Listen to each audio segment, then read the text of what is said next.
Today, we're going to talk about someone who, well, he just appeared out of thin air. A man who performed miracles that sound impossible, but whose teachings, they're still inspiring millions, even more than a century later. We're diving deep into the incredible story of Shri Gajanan Maharaj of Shegaon. Yeah, exactly. Who was he? That's the huge question we're tackling. See, for his followers, he wasn't just some saint. Nope, they believe he was an actual embodiment of the divine. So what on earth could lead to such a powerful belief? Let's get into the story and see if we can figure it out. All right, so let's set the scene. We're in a small village in Maharashtra. Picture this. A couple of guys are walking along and they see a young man. He's got this radiant glow about him. But what's he doing? Something totally bizarre. He's just calmly eating leftover food from trash. He couldn't care less about what anyone thought. And yet, there was something about him you just couldn't look away from. This right here, this was the very first time anyone laid eyes on Gajanan Maharaj. And you know, that first appearance, it's absolutely key. It's the starting point for everything else. Because it wasn't just about the mystery of where he came from, it was about what he was teaching, right from that very first moment, without saying a single word. It was a lesson in how to find the divine in the places you'd least expect. So, get this. What's so fascinating is what we don't know. Nobody knows his real name, or his family, or where he was born. He just showed up. That's why his followers don't have a birthday for him. Instead, they celebrate something called Prakat Din, which basically means Appearance Day. Think about that. For them, it's proof that he wasn't born like an ordinary person. He was a divine being who just manifested. And right there, in that first act, eating discarded food, he taught his first huge lesson. And he didn't even have to say anything. The message was so clear and so powerful. Food is Brahma. It's sacred. It's a form of God. You just don't waste it. It was this incredible lesson in humility and finding the divine in, the simplest things. Okay, so let's move on. Because from this really humble, strange beginning, stories started to spread. Stories of these incredible, extraordinary events. They called them leelas, sort of like divine plays or miracles. And these stories are what really started to convince people that this was no ordinary wandering holy man. And I mean, the stories are just wow. We're talking about things like bringing a man back to life, curing diseases that people thought were incurable, like leprosy. People even said he could control nature itself, filling a dry well with water just by willing it. But here's the crucial part. None of this was for show. It wasn't about flexing his power. Every single time, it was an act of pure compassion to help someone who was suffering. But look, to really get a feel for who he was, let's look at a more personal story. So there was this devotee, right? And he'd made a private vow to offer Maharaj something for his clay pipe, his chillum. Specifically, some hemp. It was something mystics in that era sometimes used. But when it was actually time to give it to him, the guy got so embarrassed. He was thinking, how can I possibly offer something like this controversial thing, to a sant? And before the devotee could even get a word out, Maharaj just looks at him with a little smile and says, "You weren't embarrassed when you took the vow. Why now?" He knew. He knew what the guy was thinking. He knew about the vow. He knew everything.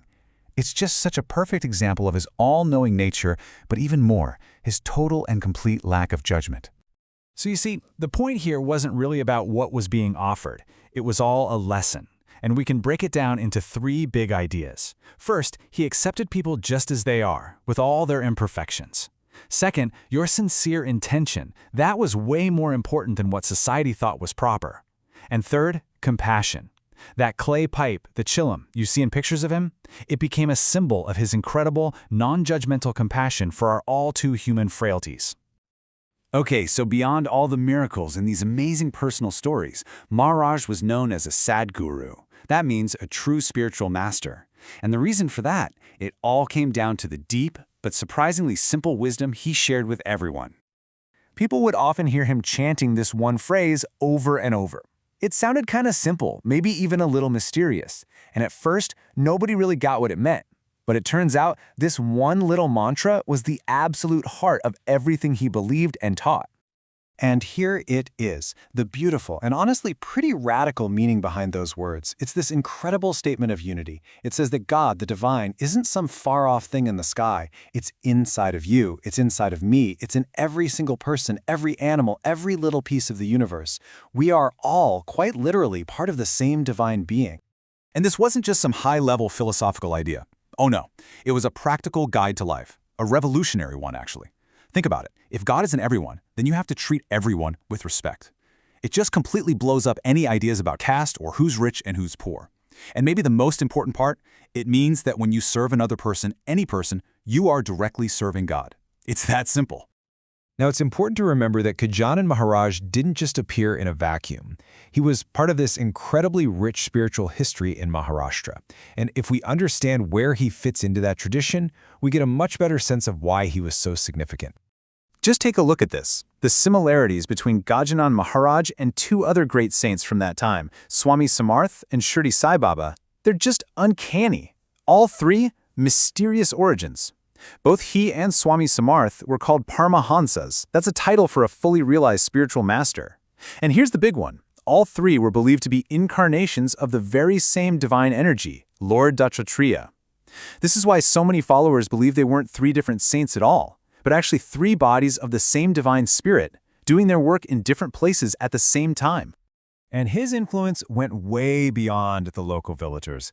I mean, this is Lokmanya Tilak we're talking about, a massive intellectual figure and a leader in India's freedom movement. The story goes that Maharaj actually predicted Tilak would be jailed by the British, so before he was taken away, Tilak went to get his blessing. And it was in that prison where he wrote his most famous work. It just goes to show you, even the most educated and powerful people of the day knew there was something profoundly special about him.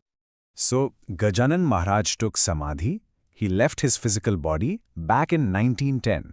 But believe me, that was no way near the end of his story.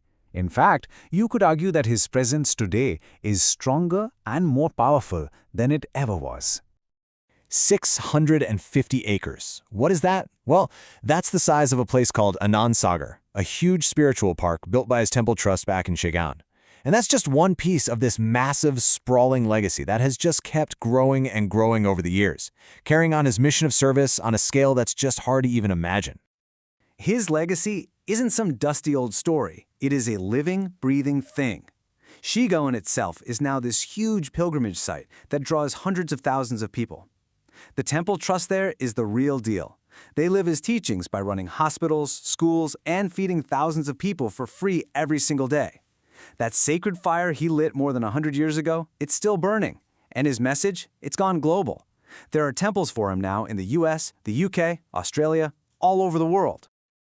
And this was the promise he left his devotees with before he departed. Don't think I have gone, I will be here.